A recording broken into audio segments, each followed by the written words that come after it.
So Treasurer's office is the smallest constitutionally elected office in state government. We have 7 FTEs, including me. So 6 staff members help support our team. But we handle pretty much all of the cash in and out for the state of North Dakota.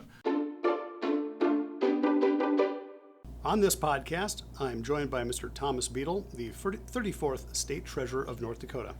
And today we're going to discuss the office of the Treasurer. So first off, thanks for joining me today. I really appreciate it. Of course. Thanks for having me. Yeah. First off, can you give listeners just a little background about yourself prior to becoming the State Treasurer and what caused you to consider running for this particular office? Yeah. So I was born in Nashville, Tennessee. Family, my mother's from here. After my father passed away when I was 10, we moved up to North Dakota. Came living in Fargo South grad, Concordia College grad. My wife Shane and I have been together since high school. We met and started dating in speech and debate and student congress and all those fun nerdy activities. So public service, political activities, intrigue, that's something that has always kind of interested me. So prior to becoming treasurer, I served in the North Dakota House of Representatives, which is a part-time job. In addition to serving in the House of Representatives, I was also a commercial real estate broker, working on properties and developments all across North Dakota. Oil boom in particular, did a lot of stuff in Dickinson and Williston for a couple of years, but otherwise, worked with small businesses that were small business owners that were just starting to go out there, find their first space, kind of looking at what their needs were, and that's something where then when I was in the legislature, focusing on that economic development, higher education, and then leading that into workforce development piece, all kind of naturally tied in. So after about 10 years in the legislature, the 2020 election was coming about. The incumbent, Kelly Schmidt, had announced that she was retiring after 16 years in the treasurer's office.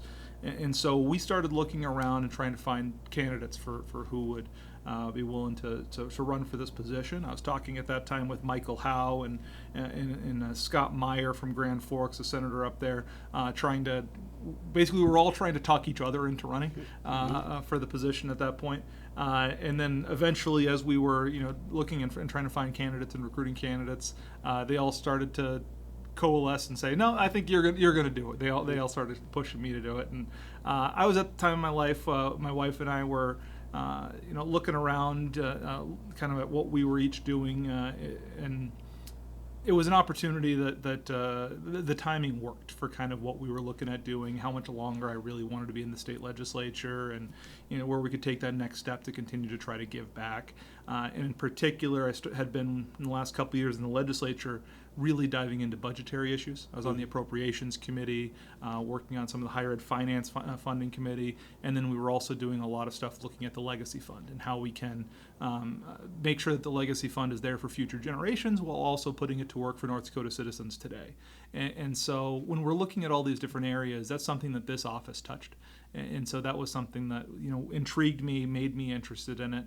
And so 2020, we threw our hat in the ring and had a very competitive primary election, but fortunately came out on top and have been here now for the last 3.5 years. All right, great.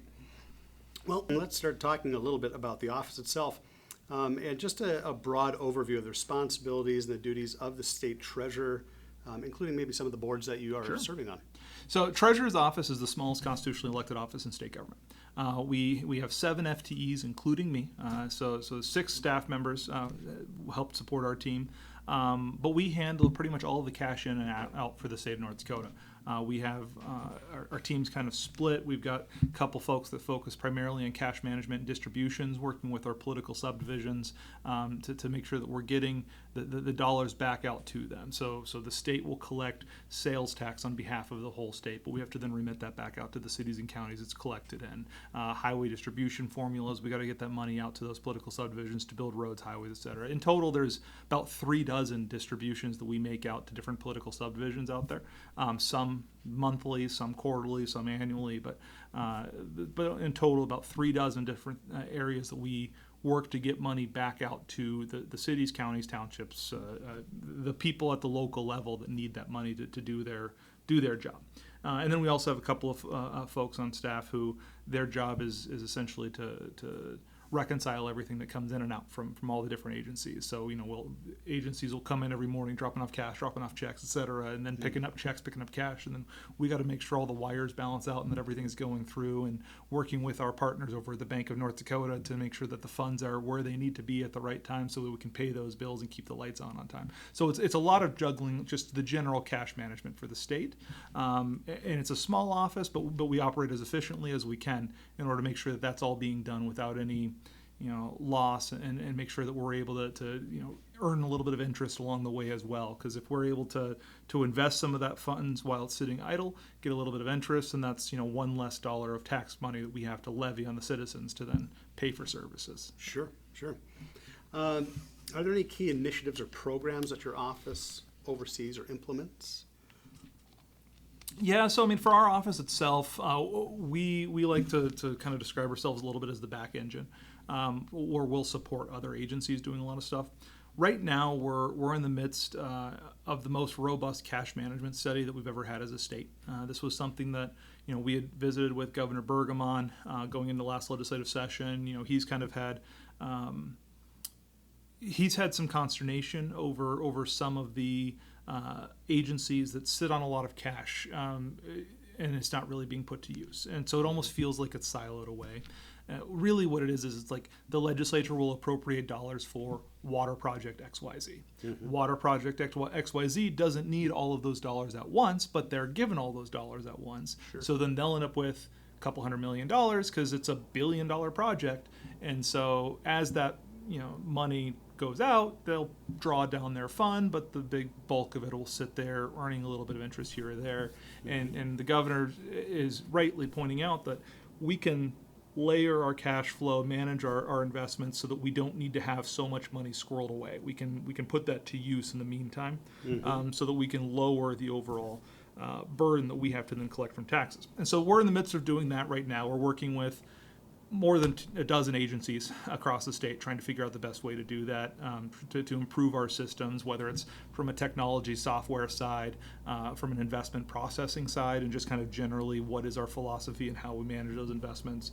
And then also just kind of a timing scheduling wise, so that we know on the 1st and the 10th business day of every month we have big outflows. So we need to make sure that our cash comes free so we can make those payments for a state employee payroll, for example, and make sure that goes out on time. And so it's just kind of getting the right tools that we need in place for that. So we're working with agencies there quite a bit. And then, getting back to a previous question, one of the other things that I have the privilege of is I serve on more than a half dozen boards. The two biggest that get the most attention is the land board, University and School Lands Trust, or the State Investment Board. But I'm also on the canvassing board, the State Historical Society board, which is going to have an awesome new military museum expansion project on there that I'm really looking forward to when we're able to break ground on that. We're in the fundraising phase, working with the Adjutant General and the National Guard on that piece right now. But so there's a number of boards that I'm on. And so we get to play a role into helping with some of the areas and the initiatives that they have. State Investment Board, for example, we're really pushing the legacy funds in state investment program.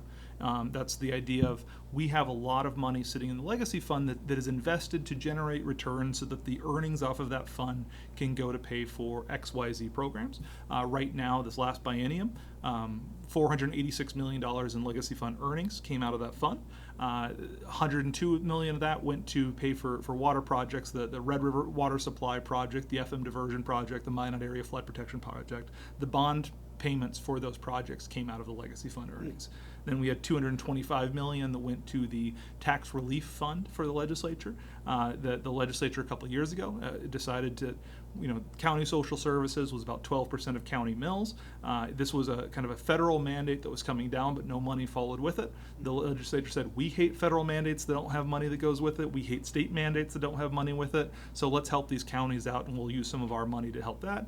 It resulted in about a 12% reduction in county mills across the state, but that requires the legislature to have that $225 million payment, which comes out of the legacy fund earnings. And then we had $100 million from the legacy fund earnings that went towards highway projects across the state as well. So it's being put to use to try to provide direct property tax relief, but we knew that we could do more with the principle itself. And so we started the in-state investment program where we're trying to bring up to $1.3 billion of that principal to be invested into companies and communities around North Dakota as opposed to all over the globe like we currently have in a diversified portfolio. And so we've gotten to jump in and work closely with some of that stuff through my board position there. And I chair the investment subcommittee on there that specifically goes through that investment process. And so that's been an initiative that's been really fun to work on. And then one we just started launching that I'm co-chairing with the Bank Kelvin Hullett from the Bank of North Dakota is a financial literacy commission. So we're working on trying to improve financial literacy scores across North Dakota. There's a couple of different national ratings agencies. One of the most prominent ones gave us a C rating in the last scorecard that came out. These scorecards come out about every 3 years, and so our goal is that we want to be up to the top rated state by the next scorecard that comes out in 2027. And so we're working our way towards that. We've got about 24 state agencies that are involved in this commission. We've got our partner agencies over at Bankers Association North Dakota, Independent Community Bank Association North Dakota, teachers associations, all working to try to help us figure out where are the gaps in North Dakota citizens' understanding of financial literacy, their own financial wellness. We know that financial stress is one of the biggest strains on marriages, on people when they get into adulthood, and so it's not us trying to come in and solve it. It's just us coming in to give folks the tools that they need to put themselves into a better situation going forward. And so that's something that we're just in the process of launching. Have had a couple of meetings to kick it off. Bank of North Dakota has launched a platform, smartwithmymoney.nd.gov, which is just kind of an online dashboard with a bunch of different widgets and portals, and you can get like quick little articles, but also it's a fun little gamification thing because by completing certain tasks on there, you earn so many points, you get entered in for some drawings for some different cash giveaways that are partnered by the host organization that runs that platform, Empower. And so we're working to try to get some of this information out there and just figure out where the gaps are in our system right now. Sure. So, and I'm guessing this might be going back to some of the boards and so forth, but how does the role of the state treasurer intersect with the state government finances? So North Dakota is a very decentralized state. We have more constitutionally elected office holders than any other state. We are also the only state with a state-owned bank. And so that puts us into a position where we're the second smallest treasurer's office in the country. Wisconsin is lower. They only have one employee in the treasurer's office, and that is the treasurer himself, because they tried to eliminate the treasurer's office and moved it all into a different area, but it's a constitutional position, and the voters rejected eliminating that role itself. So we're the second smallest compared to all that. But what we do is we work with agencies. For the most part, agencies control their funding. The legislature gives them the dollars for XYZ initiative, XYZ reason, and it's up to the agency to then manage that and figure out when do they need to make those payments, etc. But we work with them that while their cash, we work with them on what their timing is, when they need it, and how we can space everything out accordingly so that we can make sure that they're operating as efficiently as possible and take some of the headaches away from them. So, for example, the Ag Department has a number of ag commodity funds that they are managing funds on behalf of, whether it's the Beekeepers Association or Wheat Commission or whatever. And so what we'll do is, they have their dollars and they have specific programming where they want payments to come out of that quarterly for XYZ. The Veterans Department of Veterans Affairs, for example, has a Veterans Post-War Trust Fund. They have quarterly payments that they want to be able to use some funds for to provide some of the essential services. And so what we'll do is then work with them to then go out to through a program we call BidND, and we'll work with banks all across North Dakota, find the best rates, find the best terms, invest those dollars, and make sure that we have them come available for when that agency needs those dollars to fund their services. And so a lot of what we do is just work with the other agencies on a timing perspective, on a forecasting perspective, understanding where their cash flows, the inflows and outflows and all that, and be that support piece for them. And then work with Bank of North Dakota as well to make sure that we have that liquidity so that if there's a timing issue or something, that B&D is able to help shore that up. So. Sure. And what is your role with legislators, perhaps during the session, You were on that other side at one point, Yep. and so now you get to be on this side of it. So I think for me, because I was a legislator, I get asked more questions than a lot of other statewides, I think, often are. Just because I have those relationships already. The Legislative Assembly is, none of our legislators have their own staff, with the exception of the majority leaders and the minority leaders. So they all rely on legislative counsel, which is a team of accountants, attorneys that serve the entire assembly. They're more subject matter experts. They're agnostic when it comes to the policy or the politics of an issue. But they also get spread very thin because they effectively have 141 bosses that they're trying to respond to. And so they'll, triage stuff, et cetera. And they do a great job providing a lot of information out there. But sometimes we'll have legislators that want to know a little more, whether it's the history of how some of these funds came to be, how they're going, or if it's this data on where the dollars are themselves. Because the legislative budget cycle, they're in here from January through April of the odd year. The fiscal year doesn't start until July 1. And so they're forecasting for the next 2-year period, but they're doing it not just from the first day of that 24-month cycle. They're doing it that first day of the month cycle minus 3 months. And so they're really having to try to predict what stuff is happening down the line. And so they really need to know where there's cash now. Leadership usually will try to forecast it. And the previous majority leader, not one of the current ones, truly believed that knowledge was power. And so he would only give out a little bit of information here or there because he would only give them enough information so that the legislature would agree with his position on it. So he's like, no, this is all the money we have, so this is what we need to do.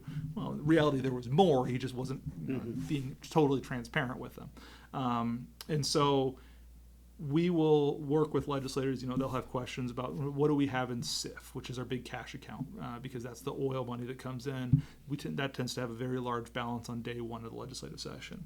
And so we, working with our partners over at the University School Land Trust Board, where that money is being invested, can get them up-to-date information on this is what we have in, here's our monthly inflows that we have for cash coming in for it, so you can get a little better projections for, all right, 3 months from now it's going to be this. And so we'll work with them on that. But then also new legislators are drinking from a fire hose. And so I'm always happy to sit down with them and walk through, okay, here's how oil flows in through state government, how the impacts that it has everywhere. Right now, about 55% of our state share of our budget is dependent on oil and gas production. And so about our total budget's about 1/3 federal, 1/3 oil and gas, 1/3 of everything else. And so trying to give them, peel back the curtain a little bit to give them that information that they need is something that I'm happy to volunteer to help them with. Because they don't know what they don't know. And that takes a lot of learning to get them up to speed. And so I'm happy to try to help provide that support anywhere we can. You mentioned transparency and so forth.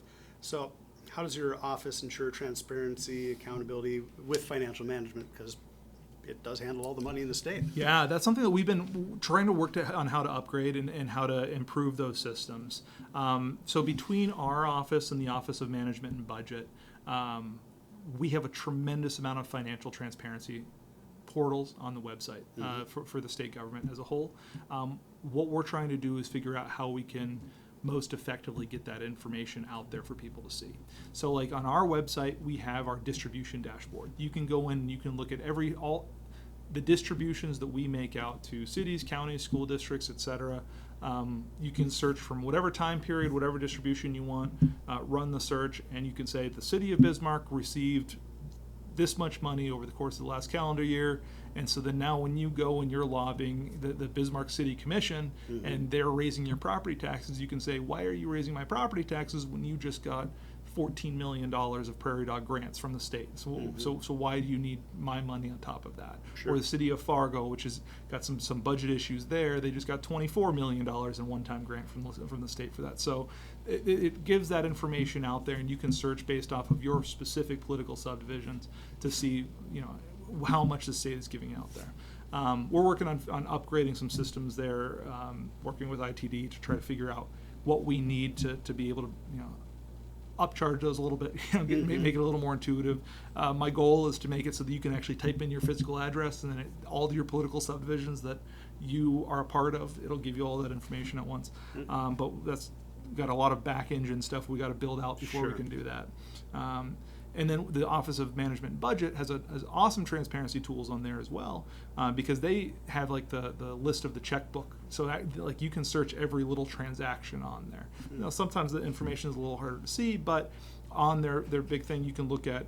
Here's what goes out for payroll for every employment position that we have in the state. Here's what they got for salary. Here's overtime, et cetera. We've got all of that. We've got every little dollar in, dollar out from the register is up on their OMB's website as well, and we work with them to make sure that information is correct and clean. And so we've got a lot of this info out there. It's just trying to make it so it's easily digestible. Because the problem with big numbers is it's really big numbers, and a lot of folks aren't used to it or comfortable with it, and so their eyes glaze over because only so many people are nerds like me and want to look at spreadsheets all the time. And so we got to figure out how we can make that easier for folks to understand. Sure. Well, kind of along that then, so what steps does the office have to safeguard against potential financial fraud or misuse of those public funds? So we work really closely with Bank of North Dakota, because there's always people that are trying to spoof our checks or do whatever. And so we'll work closely with the Bank of North Dakota. We've got a positive pay program in place so that we can make sure that everything is, they know what the checks have been were issued, so they can see them come in and all that sort of stuff. We will work with every agency whenever they have questions to do stop payments or voids or whatever else that they need to do on stuff to make sure that that's all clarified.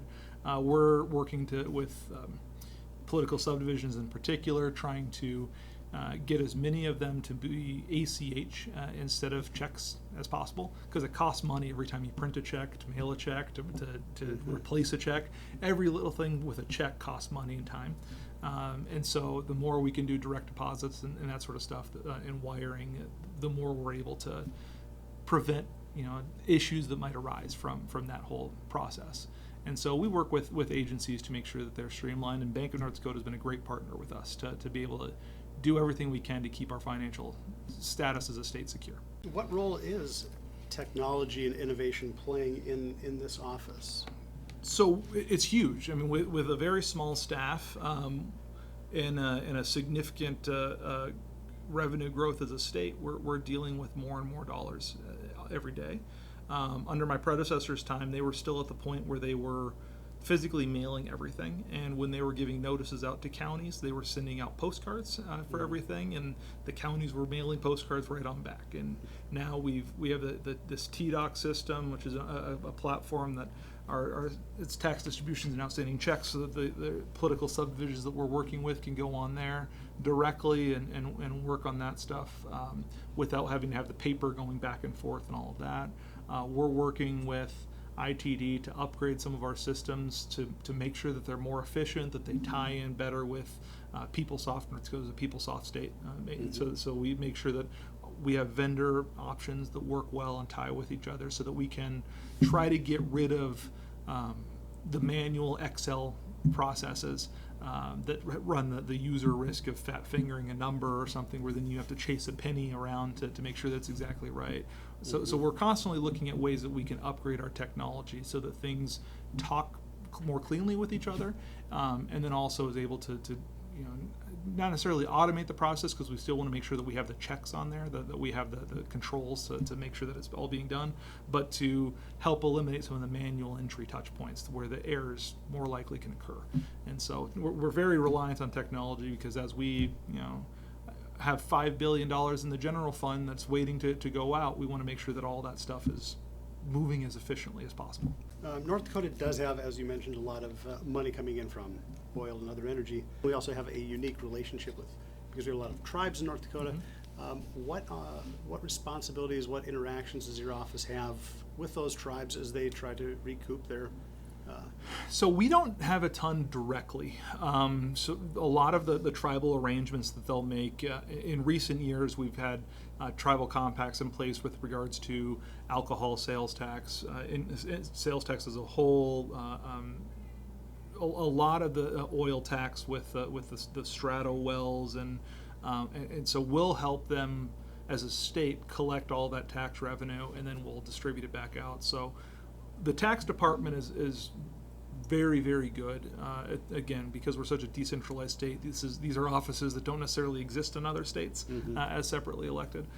They're very good at working with the tribes to kind of troubleshoot, what is the area, work to get those agreements put in place so that we can make it easier for businesses that want to do business in and out of the tribal areas. And so we'll collect that revenue as a state. Then from our perspective, it's on us to then just get it back to where it needs to go. So we work with them to distribute the money and get it out there. That's part of our distribution system to get it out there. But in terms of building those relationships, that happens more at the agreement level, the compact level, which happens between the governor's office and the tax department. Well, last few questions to wrap up. If the state auditor's, state treasurer's, office ceased and didn't exist anymore, what's the impact on state government? So the functions that our office carries out has to happen. We like to think of ourselves as kind of an independent, area separate from some of the other state governments, so we can kind of independently check and make sure that we're providing that backup piece, that second set of eyes to look at all of the transactions that go in and out, so that we can kind of make sure that things are being done right, and we'll catch errors that other agencies might have. So our function is crucial and needs to have happen.